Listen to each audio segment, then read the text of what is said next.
How special is it for you to be doing this? After the result last night, I was under so much pressure and so many emotions. Well. That it just feels good. It feels, I haven't boxed here for a long time. I've never boxed here as champion, and it gives the city something to smile about. It, like I said earlier in the press conference, and it's just good to be home. There's no place like home. You could have been on the card next week, and it was a big show and all that, but for me, it means a lot more for me that my friends and family can come, and I'm here. Yeah. Just looking at the pair of you as well, you did the head-to-head, and obviously Berghult comes here unbeaten, 15-0. She's got a belt herself. It's a serious fight, this, and she's tall, isn't she? She's a little bit taller than you. I mean, you've had a look at her now. What do you think? Yeah, I knew her anyway. I knew her from the amateurs. I remember her from competitions. Sometimes we wasn't always in the same weight, but she's not a naturally. She's not a natural super welter, so I know she's not, like a 160. She come up for the opportunity. Yeah. She's not a natural 160 coming down to 154. She's probably going to weigh in maybe 149 ish, I reckon. Like myself, so I know it's very similar to Nama. She's tall, she's rangy. You've got to move. You've got to work past the jab. I respect her skill set. As I say, she's got a good amateur background and good footwork. So it's just I've got to impose my strengths as well. Yeah, and do you feel now naturally stronger at the weight? I know you jumped a couple of divisions to get your opportunity, which you took. You've stayed where you are. I mean, there was obviously a lot of talk about Harper-Rankin and this, that, and the other. This is the fight you've got now, which is, as I mentioned, this is a big test. But do you feel like you've grown into it, so to speak? I know it's been done well, your weight. Yeah, no, I'm actually, I think, leaner now than I was for Terry Harper, which was mad. When you do, you go to Scott and you do all the tests and stuff, so I'm leaner then, even though I was shows you carrying a lot more muscle as well. Exactly, so I've built myself up to be at this weight, and it is a lot of science behind it. It's not just eating more and training less. You've got to be able to carry the weight and you have an optimum weight as well, Tash. Like exactly, you're not going to come in bang on championship weight because you feel more comfortable around 149. So my weight's a little bit lighter than the 154 limit. So I feel good. I feel in a good place. Camp's gone well, and I'm just ready. This week's the long You all camp. You're focused on getting fit and training for the fight, and you think, I wish fight week comes, and then fight week comes, and you're like, I wish the fight was here because it's just long because you're training less and whatever. But it's nice to be in the position of not worrying about weight and stuff, but it's also a long week as well. You did mention the Cam and obviously what's been going on and everything, and also you mentioned before we started this interview that everyone's been mailed today. Your daughter's running around terrorising everyone, sticking stickers everywhere. That's it. I don't expect nothing less. I think she's upstairs with my cousin. But everyone's got badges. So if you see anyone with Disney badges, it's there. Well, it's a serious point for you, isn't it? It's been the school holidays and everything, so you're juggling loads of different things. You're a mum first, you're a boxer, you've got to do your camp, you've got to do everything. You're looking after Mela as well. How hard is it for yourself? At times it can be difficult, and she does come along the gym and she terrorises Crolla instead. I think Crolla's her favourite person to terrorise, if I'm honest. But I always say I've got such good family and friends support network.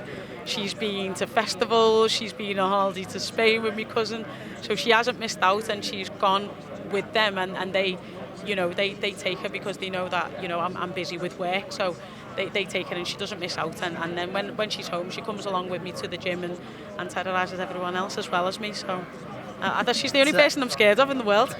Tash, you're talking like family, friends, stuff like that, so I was going to ask after the fight you're going to get away or not, but I know you're not because you're working the fight week next week in London. Question, does Sav do it next week? I think Sav does it, and I do think Sav stops Clarissa, if I'm honest, because for me it's all about when she lands. She does take a little while to get into rounds and to warm into fight, so I do believe with Clarissa's fast pace, high energy and explosiveness, she will be leading, but eventually in them 10 rounds Sav's going to land, and we've seen what happens when she does. Tash, and on the undercard in a weight division you weren't at too long ago, you've got Michaela Mayer versus Alicia Baumgardner. Can you pick a winner there? It's tough. It is. That's just as tough. I think for me, Mayer's got the ability and the pedigree to be able to outbox Baumgardner, and the tall range to keep her at distance. Yeah. But as we've seen with Hamadouche, she sometimes likes it in close, and she likes to trade. And I just think if she does that with Baumgardner, we can see she always says she can't punch, but I knew she can. Yes. And if she does that with Baumgardner, like, that's the danger. Yeah. Letting him, she's doing Baumgardner's job for her if she starts trading, using Ben Tom's shots, because she's closing that distance for her, and I think that's where it becomes dangerous. But as a fight, I do believe that she's got the skills and the ability and the long levers to be able to outbox Baumgardner and make it easy. And as we've got a fighter and an analyst with us at the minute, and you're giving your predictions like on these one? fights, I do like that. But the way that you're breaking down the fights, we've got to ask you as well, if we don't see you, we'll probably see you over the weekend at the fight and everything, but you're going to be busy. Benn-Eubank, come on. Oh, gosh. So I just don't see... I do rate Conor Benn. I think he's brilliant. I think he's one of the most improved boxers for the last few years. But I do think that size matters. And it's not just any size. We're talking about someone who's, has decorated himself. He's not just, me going up for the opportunity and fighting someone who's half my weight anyway.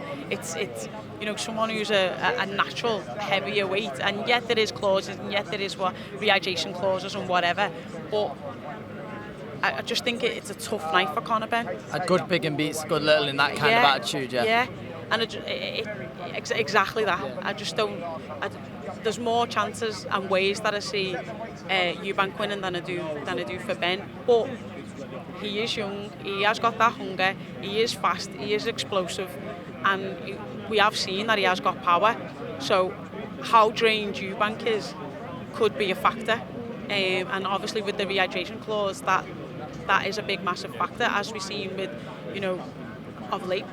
It does make a difference. We've seen with Josh Taylor when he struggled to make weight against Catterall, and how much that affected his performance there. So it does matter, but I just favour Eubank for that. Just before you go, I mean, you've got your own stuff to take care of this weekend, of course.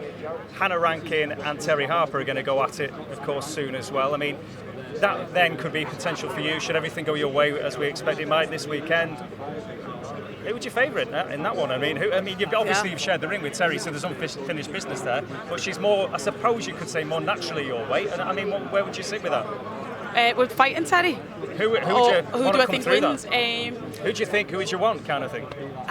To me, it doesn't matter. Yeah. It doesn't matter. I believe I've already beat Terry anyway, so it doesn't matter to me. Again, I think that fight all comes down to which Terry turns up. I think we have seen how fragile she can be, mentally more than physically. I think, her physical ability and her technical skills, I do think are better than Hannah's. But I think Hannah's got the size and the physicality to make the fight ugly and to make it hard and to do what I did and kind of woman handler, because I don't think that Terry's got that woman strength yet, but also she is a little bit mentally fragile, and we don't know how confident she is in her hand. So someone like Hannah, you're going to have to punch and punch hard to keep her off and to keep her at bay and be confident in using your hand. And Hannah could easily play into mind games and try and beat her before she's even got in the ring, because we've seen that before. So I think it's more the onus is on how Terry handles things and how the approach to the fight goes, more than the fight itself, because I think skill-wise and ability-wise, possibly Terry should win.